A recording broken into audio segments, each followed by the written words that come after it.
So to make a nature journal like this one, for capturing sketches that you can do outdoors, you're going to need the following. You're going to need 6 pieces of paper, white paper. I also have a piece of brown paper. I have a green cover. I also have a bone folder, some string, a chunk of beeswax, a needle tool for poking holes, a pair of scissors, and a little clamp. So let's get started. The first thing you want to do is to fold your 6 pieces of paper in half to form the pamphlet part of your book. Now, some people would say, well, just fold them all in half quickly, and that does not work well. They don't line up well. So you're going to fold them individually. You're going to line them up, and be very careful with your fold, please. It makes such a difference in how your book comes out. Line it up. Make sure you don't have things sticking out of the edges. I didn't crease it yet. I hold it, then I fold it. I do a soft fold with my fingers, and then I take my bone folder, middle to top, and I am just going to put this over here. In fact, I am going to make it like a tent, because that helps me to remember how to do this properly. So I have to do that 6 times, which I will do off the camera. Remember, once again, line it up, hold it, soft fold, bone fold. Take this, put this right on top the other. I will do that. Okay, so I've carefully folded my 6 pieces of paper. I've tented them one on top another like this. I've also folded this brown piece of paper that I am going to use for the center fold, because I want it in the center. I'm going to put it right here. Then I do this important step, which is what bookmakers do. I put my thumbs here, turn it over, and I go like that to really line it up. The crease, the fold is even, all lined up, and I put a clamp right here so I can still fold the book closed, and it'll hold it in place for when I'm sewing it and poking the holes. So the next step is to poke the holes that you can use for sewing. There's a trick to this. Whoops, no, the next step is not that. I have to put on my cover first. So I'm going to take my cover, fold it in half. Again, line up your edges carefully. That's not good. Things are sticking out. Hold it still. Soft fold it, then bone fold it. And I'm going to put that on the outside of my tent. Take off the clamp. You notice that it's a little bit bigger, and that's how we want it, so it'll look nice. Put the clamp on. Again, do this method. Make sure it's really lined up. Clamp it very still. I'm using a bullnose clip. And now I'm going to poke the holes through the paper, the white paper, the brown paper, and my cover. To do this, there's a trick. I'm going to take my needle tool. I'm going to put it about in the middle, and I am going to close the book. That's the trick. For years I tried to do this, and the holes would end up in the wrong spot on the cover. For some reason, this works well. Now, my needle tool is here. It does not make sense to put my hand here. I would poke it.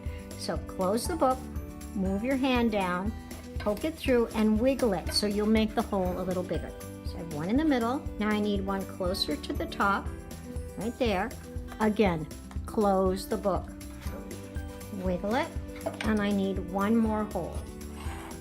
There's 1, 2, third one down here.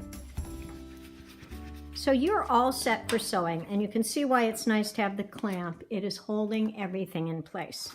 The next step is to measure how much of this thread or string you're going to need. I measure long ways like this. 1, 2, 3 lengths, and that gives you more than you need, but it's better to have more than you need than not enough.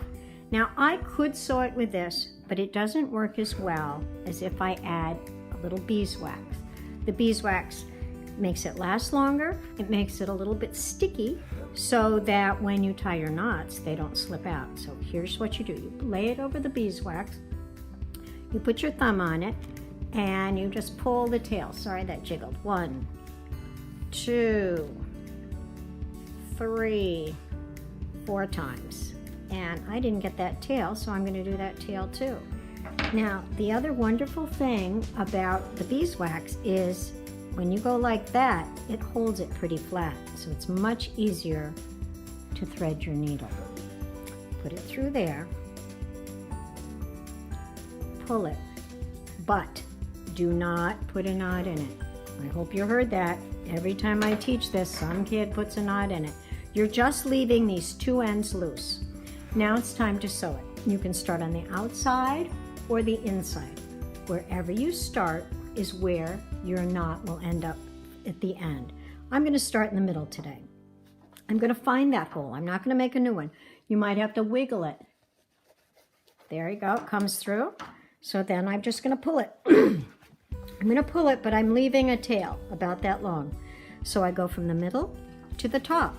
All right. Oops, sorry, I keep jiggling this thing. Not my day.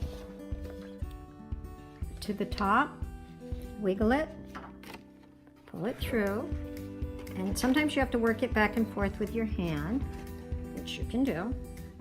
Okay, so there, okay, middle to top. Now, do not go back to the middle, it's top to bottom. Some people make that mistake. Middle to top, top all the way down to the bottom. You're skipping the middle, pulling it through. It's going easier on that one. Now I go back to the middle. Find the hole, wiggle it, push it through, and pull. Now, when you come through on this side, you want to have one string on one side, one end of your string on one side, one on the other. That's not on the other side, so I am going to put this under. This captures your string so it doesn't wobble all over the place. Now you're going to pull it tight, and then you're going to knot it. I am going to take off. I'm going to pull till I can take off my needle. You can see why I didn't put a knot in it. Now I put a knot. I've got my long string. Now I'm going to capture it with a knot. Once, just like when you tie your shoe, the first step, and again.